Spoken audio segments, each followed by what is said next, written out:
E no versículo 3 ele fala: façam todo esforço para conservar a unidade do espírito, pelo vínculo da paz. E ele vai justificar essa ordem. Por que é que vocês devem se esforçar para manter a unidade? Há um só corpo e um só espírito, assim como a esperança para a qual vocês foram chamados é uma só. Há um só Deus, uma só fé, um só batismo, um só Deus e Pai de todos, que é sobre todos e por meio de todos e em todos.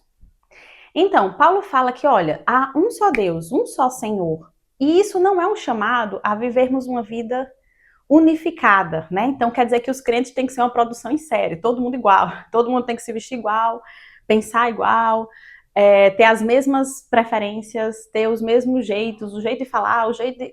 Não, nós somos chamadas a viver em unidade, não em unificação.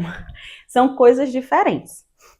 Então, viver em unidade, esse chamado a viver em unidade, deriva da doutrina de que há um só Deus. E se nós somos parte do corpo de Cristo, se há um só corpo, nós devemos conservar essa unidade. E é interessante que Paulo fala que o nosso papel não é forjar essa unidade ou fazer essa unidade acontecer. O nosso papel é manter a unidade. Porque quem nos unifica, quem nos une, quer dizer, em um só corpo, é o Senhor. O Senhor nos salvou, o Senhor nos enxertou na videira, que é Cristo. O nosso papel é preservar essa unidade, preservar esse vínculo. E Paulo fala, né, façam todo o esforço para manter essa unidade. Por quê? Porque viver em unidade não é natural, não é espontâneo. Nós somos pessoas diferentes se nós fôssemos conversar aqui, né? Abrir aí nos comentários para falar um pouco de cada uma. Eu sou de um estado, você é de outro, você talvez seja de outra denominação, você talvez tenha tanto tempo de vida quanto eu, sei lá, 10 anos de crente, 30 anos de crente, ou 2 meses de crente, enfim, nós temos experiências diversas. E não é espontâneo para o ser humano viver em unidade, caminhar em unidade. Precisa haver um esforço, precisa haver uma intencionalidade. E nós precisamos ser atentos a isso. Isso tem que nos levar a pensar, como é que eu tenho vivido no meio da minha comunidade de fé, no meio da minha família cristã, né, da minha igreja local, por exemplo.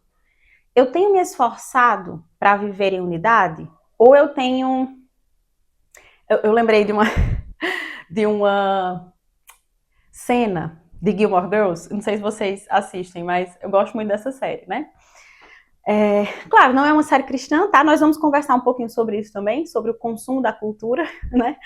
Mas tem uma cena que Lorelai tá conversando, eu acho que é com o Luke, eu não lembro qual episódio, eu não lembro exatamente o contexto, mas acho que é Luke mesmo, com que ela fala.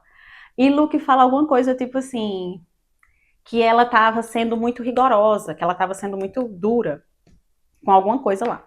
E ela diz, Não, mas eu sou perfeitamente flexível. Desde que as coisas estejam exatamente como eu gosto, eu sei ser muito flexível. E claro, é uma série de comédia, né? Acima de tudo, Gilmore Girls é uma grande comédia. Mas, às vezes, nós agimos assim na vida cristã, né? Não, eu preservo a unidade, desde que tudo esteja conforme a minha vontade.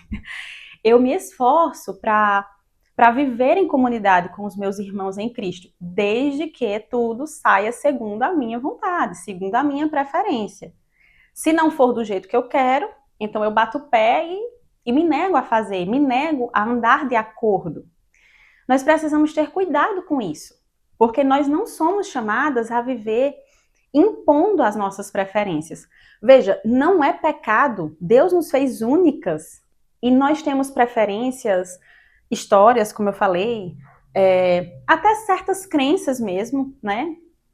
Certas crenças secundárias que Deus nos dá essa abertura para ter. Mas existe algo que precisa ser maior que tudo isso, que é esse espírito de unidade. De pensar, tudo bem, eu estou numa igreja que tem idosos, tem jovens, tem crianças, tem pessoas mais maduras na fé, pessoas novas na fé, mas nós caminhamos em um só espírito, em um só propósito, em uma só estrada, que é Cristo.